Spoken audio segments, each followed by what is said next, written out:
Okay, so you've likely seen this face, or this one, or Samurai Stanley here, and you are aware that Ubisoft is having a bad time. But you might be wondering what the full story is, like what's all the real fuss? Well, I've got you covered. We're going to go over the kindling that they've been packing their company with for years, and the various sparks this year that have set the stock price ablaze. Plus, the most recent development showing just how bad the damage is. The first thing you need to know is that this is not a new problem for the company, and anybody that's saying complaints are just grifting is tipping their hand that they only started paying attention a couple of months ago. Ubisoft is an old company, and at one point they were putting out some of the best games, so they had a pretty loyal following and a large bank of consumer trust. Sadly, a few years ago, they started burning it, and 2024 seems to be the year that the majority of their customers had enough. I swear you guys rip on me 13 or 14 more times, I'm out of here. Now, the term Ubisoft game is also pretty vague because the company is massive, and they have a studio called Massive. Their website says they have over 45 studios under their brand, employing 20,000 people in 30 countries. Despite this enormous pool of potential, they have grown infamous for pretty much making the same style of game for the last decade. It's an open world game that is huge, but feels empty. The user interface is cluttered with a dozen markers showing you all of the repetitive tasks that you can complete. Each interaction feels the same, the story is bland, and the art direction and actual gameplay is aggressively okay. Basically, their games are bloated with plenty of places to go and lots to do, but it's like being at an all-you-can-eat oatmeal buffet. Oh, you made more, there's more. Oh, that's great. Now, if that were all, I don't think that we'd be talking about them because I am a big defender of not changing things up just to be novel. Some people like this style of game, and that's just fine. Those folks will never be at a loss for what to play because these games get churned out constantly. Personally, I like Dark Souls style games, and I play a lot of them. I want more of them, and I'm not looking for novelty. Please, just keep making this style of game in different settings, perhaps. And a sequel to Bloodborne and Sekiro, please? Please? There are also some good games in their catalog, just not that many of them.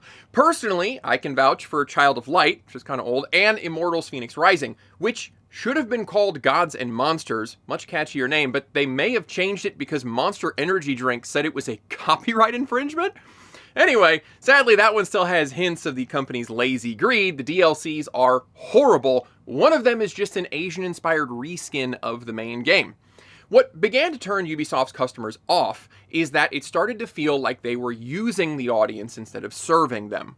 Yeah, the games began to feel bloated and phoned in instead of curated, but the worst offense is that they got greedy. Ubisoft games started including microtransaction stores in their single-player games. It's disgusting that I can call this normal, but here we are. And at first, Ubisoft was doing normal microtransactions, which were purely cosmetic. Now, this still bothers me in a single-player game, and it's tangible evidence of the harm that live service and free-to-play games are causing in the games industry. Like, I understand that Fortnite is a free game, and they're supported by kids buying outfits, but now we've all become conditioned to calling cosmetic items that cost real money harmless. In a full-priced, single-player game, selling in-game items is saying to the customer, hey, we had artists make all of this, and it only works in this game that you already paid for, and you're the only one that's gonna see these, but we held some of it back because we want more of your money. Oh, and we saved the coolest, shiniest ones for sale. Instead of selling you an experience where these things are scattered throughout the game world and you get the pleasure of finding or earning them, you know, the basic dopamine cycle foundation that games are built upon, they put in a paid fast track, and in most cases, the only way to get some of this stuff is to pay up. It is a disgusting practice, and the reason its rise in use goes hand in hand with the overall downgrade in game quality is because it represents the attitude shift in the industry. It used to be that a game was made at the best quality possible to entice the customer, but now that customer is viewed as livestock to be fleeced continuously. See? I told you! They milked you! I, on the other hand, view you as a real person with fingers that can be used to press that like button. That one was certified organic. I am back with my Ravenclaw cup. I don't know if I ever showed you guys this one. I got it from Barnes & Noble. I've got some Turkish coffee in here with some steamed cream, which I don't think is authentic, but it's my coffee and I'll do what I want. Now with Ubisoft, it doesn't end at cosmetic purchases. In some of their games, they also included items or services that you could buy that would affect the game itself. In their Assassin's Creed, Ghost Recon, The Division, For Honor, and Far Cry games, they had in-game shops selling experience boosts, weapons with damage boosts or other assistance, speeding up crafting, or just purchasing game resources. But first, you have to buy in-game currency before you can do any of that, which carries two manipulations. One, it mentally separates the actual price of the item from real dollars. That thing isn't $10, it's only 600 Helix credits or whatever. The other manipulation is that you can't buy 600 credits. You can buy 500 or 1100 or something. Each item is designed to add up to just below or just above the available amount of credits. That way you always have some left over, which makes you think that your next purchase is cheaper because you already had some credits. In some of their games, the story will even give you a small amount of these credits, just enough to buy one small item, which gets you used to using the shop and makes you think, well, maybe you should just buy some more right now because they already gave you some, so you're like already halfway to buying this other cool thing that just so happens to be on the screen. Converting to the game's currency before you buy is called currency obfuscation. It removes the purchase from real dollars in your mind, leading you to think that the thing you are buying doesn't cost real money. And the hot dogs to buns mismatch of how much currency you can buy versus how much everything costs, that's called currency fragmentation. These tactics work together to make billions of dollars every year in the mobile game and free-to-play games like Fortnite, which all by itself has made over $26 billion in the last 7 years. That is why everyone is doing this. What this can result in is game design that purposely drags out progression or limits game resources, hoping that you'll just spend some cash to speed things up. This is a pretty scummy tactic, even when it's done in free games like Diablo Immortal, but we generally understand the deal with those. The game is free, so it's got some roadblocks to entice some spending. It is beyond unacceptable when a full price game does this. Now, there's no hard proof that Ubisoft is doing it. However, after a couple of games got away with it, 2020's Assassin's Creed Valhalla was extraordinarily bloated, but included some experience boosts and ways to speed the game up, and this was not lost on many players. Another thing to note is that Ubisoft launched a streaming service for their games in 2018, initially called Uplay Plus and then Ubisoft Plus, which may have affected game design as well, but we're going to touch on that a little bit later. Over the years, the company heard that you kids like RPGs, so they tacked on some leveling and skill tree elements that have only further bloated the games or been used as a gatekeeping mechanic because, well, that enemy is 2 levels higher than you, so they have a modifier that does 800% extra damage. Play some more and come back later. Oh, and we will come back to Ubisoft right after this word from our sponsor. Regular viewers of the channel know that I've been using Flexispot desks since before I started making videos. So I love when they sponsor me because I just have to talk about stuff that I researched and bought for me. It's amazing. So they said, you want to do another video? We'll send you a desk. But my whole thing is that this is my desk. I bought with my money. I do like a J-Lo clip and everything. That's my bit. Originally, I bought my wife one for her vanity and it was awesome. So I bought myself one. This is the 48-inch Comhar model. I really like that it comes with a drawer. I like these front chargers. But they sent me a 55-inch E7 Pro and said, just compare them or something. Okay, well, first things first, these things are so easy to put together. Here's me doing it in about 20 minutes. Everything is high quality on these, right down to the assembly tool that they sent. As you can see, the bamboo top looks great, and I appreciate the larger size. And these desks are rock solid. I thought the bigger one might be wobbly, but these desks are very sturdy. So after a couple weeks of using this, I'm kind of in love. I really thought that I was gonna miss my emotional support drawer with all my stuff, but I don't, and I still have my front charger. You can customize your own E7 Pro or check out their other quality desks and chairs using the links and promo code below. The company is having PR issues outside of their games as well. In 2020, many employees came forward and horrific stories began leaking about the toxic and abusive work environments in multiple studios. Some of their larger branches, like Ubisoft Montreal, Toronto, Paris, and Singapore, all had awful stories about middle, upper, and executive level managers holding grudges against anyone who spoke up, making insane sexual comments to workers, and worst of all, that all the complaints that absolutely were filed were pretty much ignored by HR. It was a massive story causing multiple resignations, firings, internal investigations, and lawsuits against the company. It also explained why most of the games are terrible, because as the California Milk Advisory Board taught us, good cheese comes from happy cows. It also caused even more negative attitude from consumers. Finally, in late 2023, they released Avatar: Frontiers of Pandora, and I think that it finally set in for a lot of people that Ubisoft just makes the same game, no matter what. This one got very average reviews, and it's basically Far Cry, but you're blue now. So going into 2024, the general attitude toward Ubisoft was already smoldering, and this year has been one giant tire fire. Now, most of the kids dislike you, pretty much hate you. You know that, right? The year started bad and got worse, beginning with Skull and Bones, Ubisoft's pirate ship battle game. The mocking started immediately when Ubisoft said this wasn't a AAA game, the name that we use for high-budget, large studio games that, until recently, had extremely high quality. Oh no. This game was going to be so mind-blowingly amazeballs, the CEO said it was going to be the first quadruple A game. Ubisoft did have precedent for making this because the last really excellent entry into their Assassin's Creed series was in 2013. That was a pirate game called Black Flag, which was a lot of fun and had neat mechanics with fleet management, satisfying ship travel, combat, and sea shanties. Come all you young sailor and listen to me.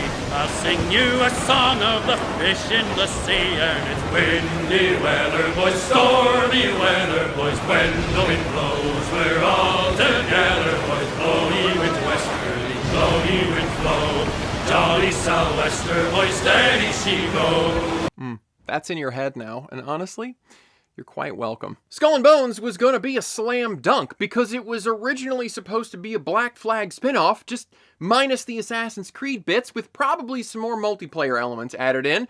Skull and Bones then took over a decade to make and suffered in every layer of development hell, from scope and feature creep to not knowing what genre of game they were even making, to toxic management, to live service garbage bloat, to game engine revamping mid-project. This poor thing saw it all. They went from Black Flag sequel to open world survival pirate game to only arena 5-on-5 ship battles to live service MMO style pirate game, finally ending up as the generic open world Ubisoft game that they are now infamous for, but pirate flavored. It was originally scheduled for 2018, but saw multiple delays, finally flopping onto the market in February of this year. And flop it did, garnering atrocious review scores from critics and the audience alike. Now, this is not too shocking after a decade of development at a large studio, but recent reports citing supposed Ubisoft insiders estimate the total price tag for this flotsam between $650 and $850 million. That's a lot of money! The bad PR kept coming when this article came out about Ubisoft's attempt to get their streaming service off the ground. This right here might be the only semi-nice thing that I say about the company in this whole video, because this one thing was overblown and taken out of context. In context, it's still not amazing, but the headlines made it sound more evil than it really was. During an interview, Philippe Tremblay, head of subscription services, was talking about the struggles of trying to get their subscription service off the ground. One struggle that he did not mention, because this company has no self-awareness, is that there's no point subscribing to a service where every game is the same. I'm sorry, I said I was going to be nice in this section. He's talking about how players are skittish about subscription services because they enjoy the idea of physically having the games, and he uses his own movie collection to illustrate the point. there is something nice about having your physical thing. And he goes on to describe how players should feel comfortable because the online games will always be there and their save data is stored and all of that. But for the subscription service to succeed, and here's the headline, players need to get comfortable with not owning their games. As I said, even in context, it's still not amazing. This is a consumerist nightmare where you keep a subscription forever because you might want to play that game again. And Ubisoft knows that forgetting or putting off canceling a subscription is a multi-billion-dollar business model. But when you just read that last line, people need to get comfortable not owning their games, it sounds flippant at best or sinister at worst. So this was a big PR blow, and it's the one singular time that I feel like they didn't deserve as much hate as they got. But then they did shut a game down and you can't play it anymore, so I guess even the online ones aren't safe. Oops. Things really went sideways in the spring with 2 game announcements, Star Wars Outlaws and Assassin's Creed Shadows. Each of these games had individual issues, but shared one thing in common. They employed the manipulative price structure tactics that Ubisoft was now leaning into. Here's how it works. You offer the base game at $70 US, but then you show a gold version for $110 that includes all these goodies like cosmetic crap and a bonus mission, extra content at a later date, and you get to play this single player game early. Then they have the ultimate version for $130 that just has a couple extra outfits for the character. And then in a blue ringed box, you have everything in the Gold Ultimate Mega Super $130 edition, and then some, but only for $18 a month. Now, there are several manipulations going on here at once, so let's just break it all down. First, the base version is designed to look like it comes with nothing. It has all this empty space underneath of it. It even has a different picture above it. That's a different game entirely. Why would you go with that when you get twice the goodies with this second tier? And yeah, it's $110, but that's not as bad as $130 for the Ultra Mega Platinum Edition, which only has one extra thingy, and it's just outfits. So you, being a smart consumer, think that you're getting the best value by picking the middle option. They never intended for you to pick the top tier. That is only there for comparison to make the 2 next to it seem like better values. This is called price anchoring. Your brain tells you, hey, we got the best deal. We didn't even pay top dollar. And it's like a double kick on your normal brain. It is super effective. But what's this on the end? This button is a different color. It's got a bright blue box around it. The space below it is completely full of extras that you could get, and it's extremely cheap. Only $18, but you get all the perks of the $130 version, plus more. What a steal! Subscriptions are designed to be forgotten, and Ubisoft hopes you'll forget, or at least wait to finish the whole game, or, like play the extra missions that they label as DLC, which is kind of the same thing. DLC means downloadable content and is generally understood to be an expansion of the game. Ideally, DLC would represent a reward for good sales. Studios got all these extra game assets, maybe some story or areas that they weren't able to get into the base game, so they give the players more game in the future. Unfortunately, for some studios, DLC is just a marketing ploy to justify higher-priced versions. The first upcoming expansion for Star Wars Outlaws is called Wildcard and has you doing a few missions for Lando Calrissian. We'll find out very soon if it seems like this was something that should have been part of the base game that Ubisoft stripped out so they could sell it back to the players as an extra, but we know that they already have done this because the higher tier versions came with a season pass that included a bonus mission for Jabba the Hutt. Jabba is part of the base game, and you already do missions for him. So this bonus mission is obviously one that they plucked out of the game and pretended was extra to manipulate you into buying a pricier tier. Since they did that so blatantly, I have no reason to believe that Lando shouldn't be part of the base game, but they held him back as leverage to extract more money from the customer. So this season pass is likely just more manipulation. Why are you the way that you are? Honestly, every time I try to do something fun or exciting, you make it not that way. But that subscription is hurting their game development as well. The games are getting stale and everything feels like padding. The giant open worlds don't have much to do, or the same thing over and over. They are infamous for the cluttered UI, which shows you all the things you could be doing, so you feel like the game is full, like it has value. Everything in their games feels like it's designed to prolong your experience, but that doesn't mean it's a better experience. This is so you continue to stay subscribed, or use their in-game shops, or both. Those DLCs fit into this. For Outlaws, the first is due this fall, so Ubisoft is hoping that you'll subscribe to play the game in August, and then hold the subscription for just 2 or 3 months to play that DLC. You might cancel, but perhaps you'll come back in the spring with that second DLC. Each time you resubscribe, that's a chance for you to forget to cancel, or find another one of their bloated games to play, and they continue to get paid. It seems like Outlaws and Shadows were designed to prolong this model together. You sign up for Ubisoft Plus in August for Outlaws, hold on to it until October-ish for that DLC, keep holding because, well, Shadows is right around the corner in November, keep holding it through Christmas, you'll be getting some time off, maybe hang on for the first Shadows DLC, the second Outlaws DLC in the spring, but even if you cancel in January, when you go back to work or school, that's 5 months that they got, which is $90. And even right now, some of your brains are telling you, well, but you got to play the top tier for 2 games. That's a value of $260. That number was set by the company. It's completely arbitrary, but it anchors the price in your mind so that $90 for 5 months feels like such a better deal. Our final psychological tactic is the so-called early access. Ubisoft claims both of these games are launching on a Friday, but players who cough up the ransom get to play 3 days early on Tuesday. If you look across the game industry, and even at Ubisoft's own history, almost all games launch on Tuesday. Sometimes Thursdays, almost never on Friday. And Ubisoft didn't make it a habit until they got the great idea to rebrand the traditional launch day as early access. So once again, they took something away that was standard and then tried to upsell it to you. This is the scummiest company. Sorry, there's one last manipulation. That pre-order bonus that you see listed under every version. For Outlaws, it was a paint job for your ship. For Shadows, it's a bonus mission, something they cut from the game and told you was special. Years ago, pre-ordering was a way to make sure that you had a physical copy waiting for you at your local game retailer because they only bought so many.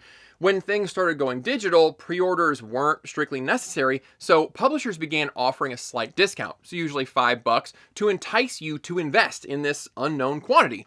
Now, we are in hell, and people are out here pre-ordering games for nothing. The game is digital, so they could get it anytime. They aren't even getting a discount, and the bonus is something tiny and pointless and should just be in the game, and oftentimes it is, and you can earn it later. Both games had one more thing in common, which was that their announcements came with no gameplay to sell them. It was just, hey, here's a Star Wars cinematic for a game, pre-order it, eat it up, nerds. Oh, yeah, here's that Japanese Assassin's Creed game you've been bugging us for a decade.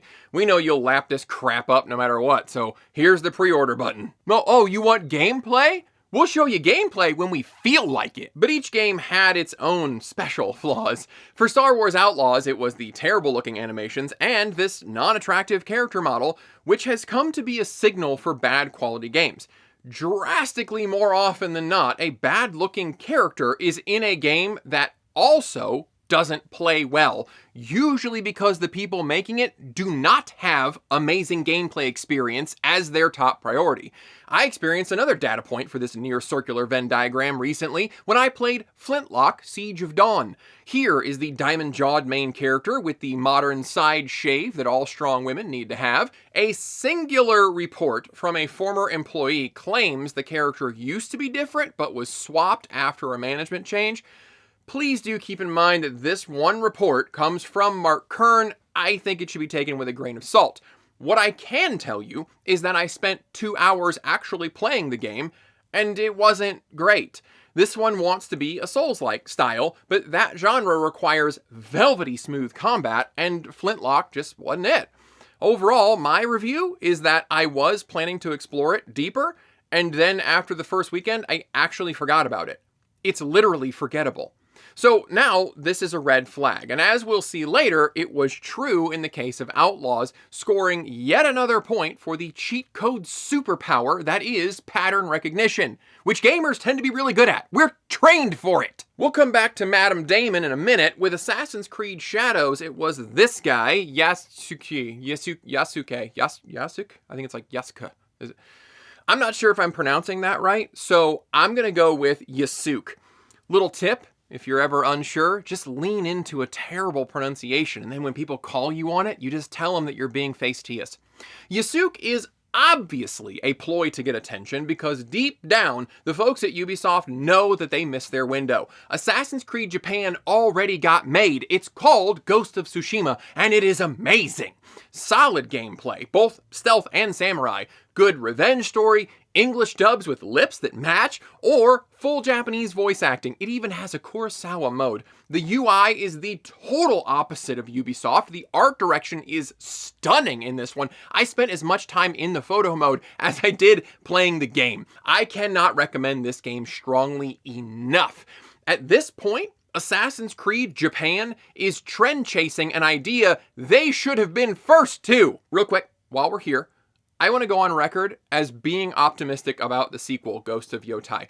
I have heard that the voice actress is a little bit of a nut, and I did just say that diversity in main characters is usually a red flag of a lazy company these days. But I am an optimist, and I've played quite a few Sucker Punch games. I like this company. I'm holding out hope that this gal is isolated from the development, like she's just a crazy activist voice actor. We shall see. I want it to be good, because Tsushima, it's just... Anyway, AC Shadows knows they're behind the ball, and the best way to get people talking is to deliver a product that wows the customer, just blows their socks off. But since they're unable to do that, the second best way is to have a controversy. Ubisoft went to an expert to find out more about Yasuke, and that was Thomas Lockley. They asked if anything would be wrong with making Yasuke a full-on samurai. And I said no. You know, like a liar. It turns out he was lying and exaggerating in order to sell more of his books. Crazy. Now, Yasuke is a documented historical figure. Just next to nothing is actually confirmed about the guy, but none of that matters, because in Assassin's Creed games, you don't play as historical figures, you play around them. Like in one game, you play with Leonardo da Vinci. He is your arms dealer. You, the character, are an unnamed, unknown assassin who affects history invisibly. That is the whole point. The series began with meticulous historical study, and the people you killed really did die in the year and around the place where they died in the game. That was the unique hook of the series. It's real history, but let's overlay a conspiracy and a secret holy war on everything. So these announcements were not met with positivity, but unfortunately, things just kept getting worse. With Star Wars Outlaws, when the company finally provided real gameplay, it looked boring. The enemies stood around, not shooting at you. Their behavior was worse than games literally made 2 decades ago. The overall shooting looked lackluster, the weapons didn't seem to have any impact, and the entire experience felt too much like a game, and that deserves some qualification. Obviously, games are games, just like movies are movies, but sometimes a production feels too much like a color-by-numbers sheet. Recently, the Borderlands movie caught a lot of flack for this. Much of the plot and the dialogue felt like someone asked a chatbot, hey, what should action comedies have in them? And they ticked every box. Outlaws felt like that. Infiltrating a guard post? Oh, look, there's explosive barrels everywhere, and the guards are standing right next to them. They're even bright red. They're even hanging above where the guards are standing. Lucky. Not too long after that, journalists and YouTubers were invited to play a vertical slice during a game convention. They were allowed to play 3 separate 15-minute sequences, and everybody generally confirmed that the game felt a little bit generic. The only positive was that overall vibes felt good when you were wandering in the underbelly of some town. Ubisoft continued to put out reveals and grant journalists access, but it continued to look extremely average and generic, but with laser pistols and a smattering of Star Wars aesthetics. When the game launched, all was confirmed, and the general response was a resounding meh. Every review said the same thing. Hey, if you're a Star Wars fan, you're going to enjoy the Star Wars vibe when you're exploring the hideouts and the cantinas. But then you have to actually play the game, and it sucks. Here's another area where I'm talking about its extreme gameness. Like, in order to upgrade your speeder, you need a part, and only this person has it. After a sassy exchange, you're told there's only one of these parts, and it's at the very top of an Imperial base, and you get a quest to go fetch it. Once inside, you need to climb this big shaft with fans that turn on and off in a pattern, blowing into the shaft for some reason. Just kidding, I know it. The reason is so you can time them and get past them, because it's a game. How do you transition between fans? There are convenient handholds. Why are they there? So a game character can climb this obvious game level and get the prize at the top. A couple of holes in the wall in the middle of nowhere have treasure in them. That sort of thing feels goofy and padded. It's very code by numbers. Or in this example, and these are both from the same guy, Rad Brad. I kind of like watching him because he's generally positive. This isn't a mocking video. It was just a regular playthrough. Here we have standard sneak up and punch guards mechanics going on, and just please ignore the punching a helmet with your bare hands and knocking a guy out for a second. These guards don't see or hear each other being punched out. This is poor programming. This is lazy design. There were also stealth sections that would fail instantly if anyone spotted you, and those have never been popular in games. They also had a rhythm-based lock-picking mechanic that even they knew wasn't going to go well, and not just because it was used everywhere. The game shipped with a way to turn that padding off, thankfully. And then there were the game bug montages. This game was very buggy, which was a problem for the people who paid extra for early access, which again was a lie. Console players encountered some serious bugs, and Ubisoft responded quickly with a patch. But that patch required players to start the game over. So these people paid extra to be gaslit about playing early, and then after investing time into the game, had to start over from scratch. But Ubisoft isn't heartless. They tried to make it up to them with 100 Ubisoft credits. These can be used in the Ubisoft store. Another store! You can buy in-game items for their games, or that 100 credits will get you a voucher for 20% off any game you want to buy. So if you played this game early, that means you spent at least $110 or $40 more than the base game, and they gave you a coupon for roughly $20 to $25 off your next upper tier purchase. And of course, this was just more manipulation to funnel players into the Ubisoft ecosystem. You get those credits when you buy games directly through Ubisoft. So if you do use them and you purchase a future game, that purchase will result in 60 or 80 more credits. Well gosh, now you're almost at 100 again. Just one more purchase from Ubisoft and you'll have another coupon. Does this feel like the currency fracturing that we discussed earlier with game currencies that never result in a clean amount left over? Yeah, that's exactly what it is. Hey gang, Editing Greg here. Just noticed something. I was grabbing a clip of this coupon on the Ubisoft website, and turns out there's a little disclaimer. You can't use it on pre-orders or new releases that are less than 3 months. So the people that pre-ordered this game got rewarded with a coupon that cannot be used for another pre-order or another new game. Amazing. Outlaws has been out for a couple of months now, and there's been a report circulating around that the game only sold 1 million copies in its first month. Now, for a video game, that's actually a solid number, unless you are the size of Ubisoft and you are selling a game with the Star Wars logo on it. This should have been a slam dunk. And obviously everyone at Ubisoft thought so as well, so they didn't bother with making a quality product. Insiders claim that they really needed something like 5 million copies to call this one even a small success. And based on the amount they reportedly spent on Skull and Bones, I believe it. The company knows the game isn't great. They know they shipped half a product. So, like so many others, they've laid out a roadmap for updates and improvements. But unless they do something drastic like a No Man's Sky, a few patches and tweaks aren't going to reinvigorate this title. Now, Assassin's Creed Shadows is not out yet, and won't be this year now. To their possible credit, Ubisoft might be realizing that the jig is up, so they're trying to fix some things about the game. This game had even more bad press than Outlaws. It's been one misstep after another. As we've already covered, they are years late to the party when making a samurai assassin game, and their own customers have been asking for this for over a decade. When they finally obliged, they looked at the whole of Japanese samurai history, found 2 vague references to perhaps the only black guy recorded on the island for hundreds of years, and said, Verb, I know what we're gonna do today. this is not a new franchise, and never before has a title set in a racially homogenous region had a main character that was not of that region. But Ubisoft is either trawling for controversy clicks, or they are genuinely so racist and condescending that they believe this is some kind of racial justice victory. Honestly, I could buy the latter because in the Struggle Olympics, Asians are basically white.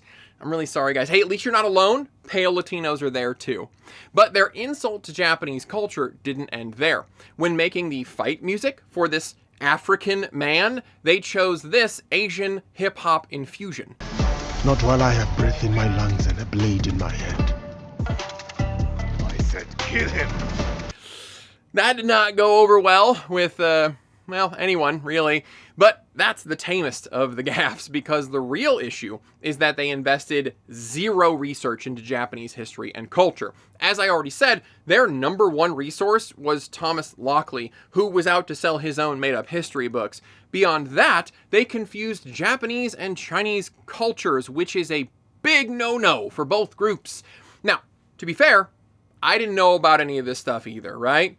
But I'm also not trying to sell a product based on Japanese history. The only part of Japanese culture that I know anything about is the street food. Hey, they make this stuff called okonomiyaki. It's like a sweet, savory pancake with shredded cabbage inside with fried pork belly on top, and it's covered in nori and bonito flakes with green onion and a sweet, savory soy sauce, barbecue sauce kind of thing, and mayonnaise.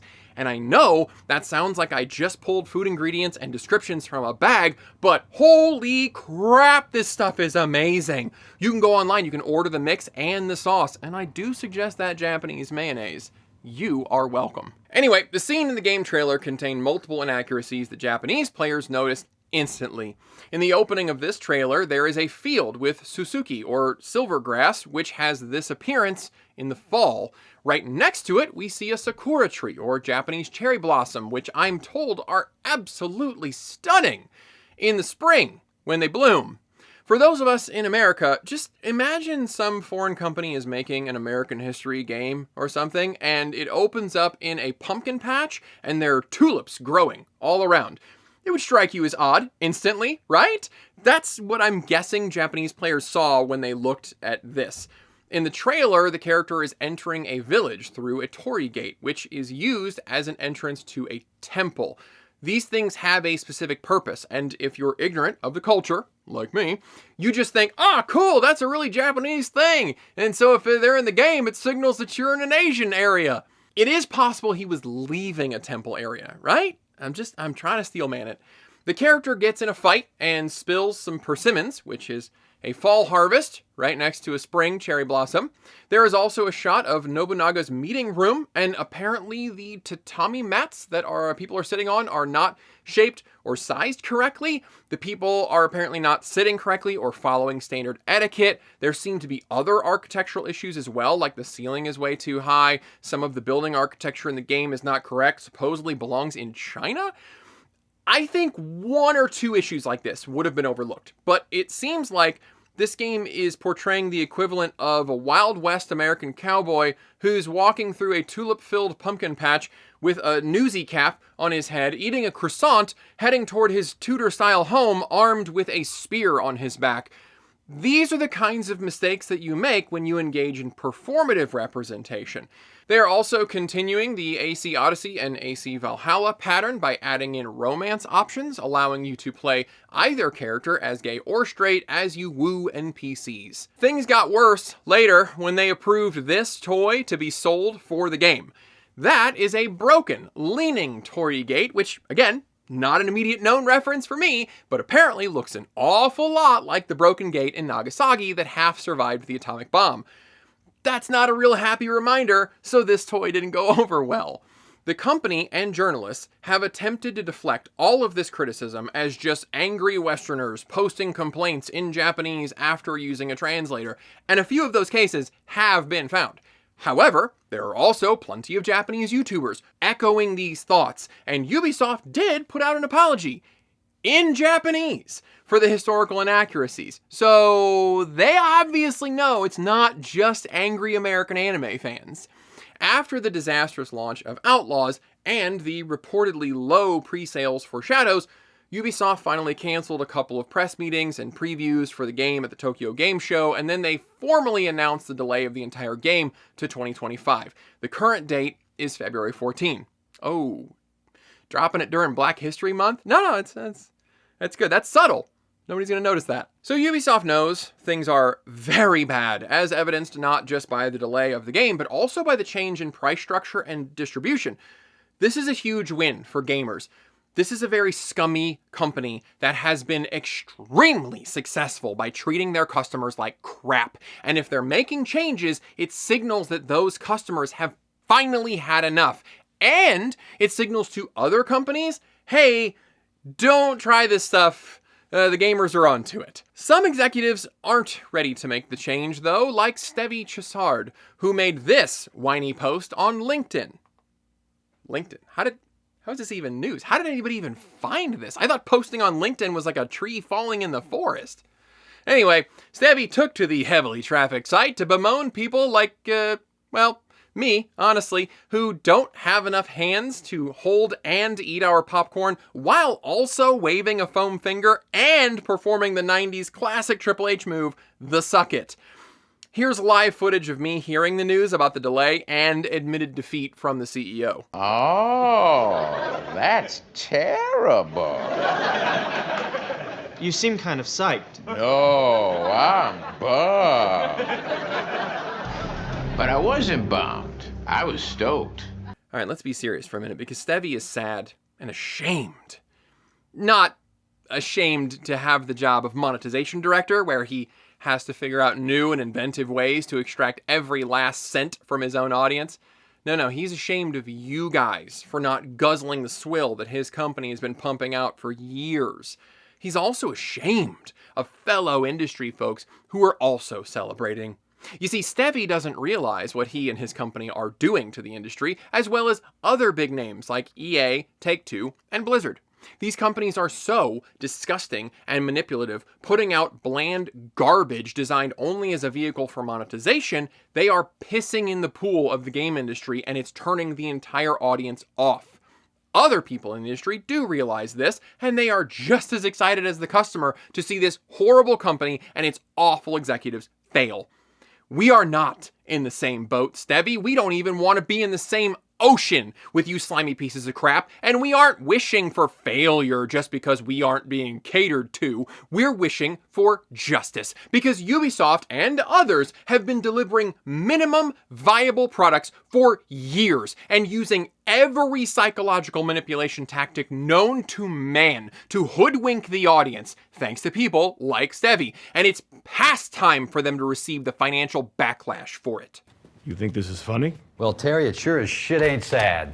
The delay of AC Shadows was also a win in that it's a blow against the gross pricing structure of single-player games.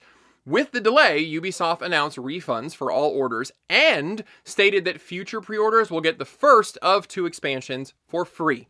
They are also dropping the Season Pass model for this game. This is important because that Season Pass was not only a way to upsell higher price tiers, but also a way to keep players in the subscription waiting for that next drop. In addition to that, they're opening up sales to all stores, including Steam.